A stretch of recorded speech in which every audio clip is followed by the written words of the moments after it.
Abhijit దుప్కే America నుంచి వచ్చాడు. ఆ తర్వాత ఇక్కడ హడావిడి చేశాడు. అయితే ఇక్కడ కథ అంతా నడిపించినటువంటిది సౌరవ్ దాస్. ఇప్పుడు అంతర్జాతీయ లింకులు ఏమీ లేవని చెప్పచ్చు, కానీ నేను ఆ రోజునే చెప్పా, అకస్మాత్తుగా వాళ్ళకి అంతంత డబ్బులు ఎక్కడి నుంచి వచ్చినాయి, తిండి ఎక్కడి నుంచి దొరికింది, లాజిస్టిక్స్ ఎక్కడి నుంచి వచ్చినాయి, పబ్లిసిటీకి ఎక్కడి నుంచి వచ్చింది, ఇదంతా కూడా ఇదేమీ న్యాచురల్గా వచ్చింది కాదు. న్యాచురల్గా వచ్చి తల్లిదండ్రులు ఎవరు అక్కడికి వెళ్ళలేదు. ఇది ఓపెన్ సీక్రెట్.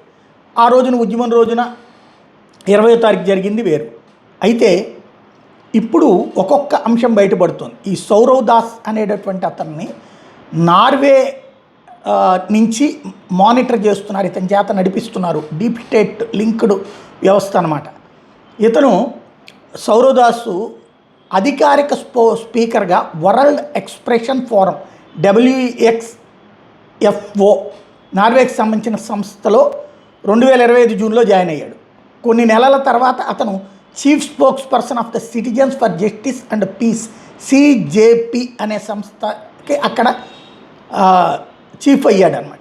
తర్వాత ఈ వెక్స్ఫో అనేటటువంటి లీడర్షిప్ నార్వే మీడియా ఎకోసిస్టమ్, ఏదైతే అమెరికన్ ఎకోసిస్టమ్ డీప్ స్టేట్ చేస్తుందో దాన్ని నడిపించేటటువంటి సంస్థ అన్నమాట ఇది.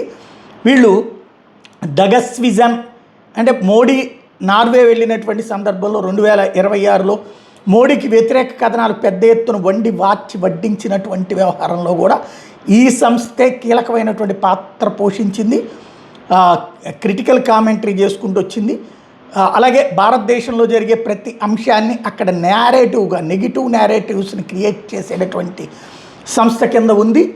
వాళ్ళు ఇప్పుడు ఈ మొత్తం వ్యవహారానికి కూడా కీలక సూత్రధారులు. ఈ డగస్విజన్ అనేటువంటిది హెల్లీ లియాంగ్ స్వీడన్ మనిషి జాయిన్ అయ్యింది. ఈమె 2026 నుంచి కూడా మోడీని తీవ్రంగా వ్యతిరేకిస్తుంటుంది, ద్వేషిస్తుంటుంది.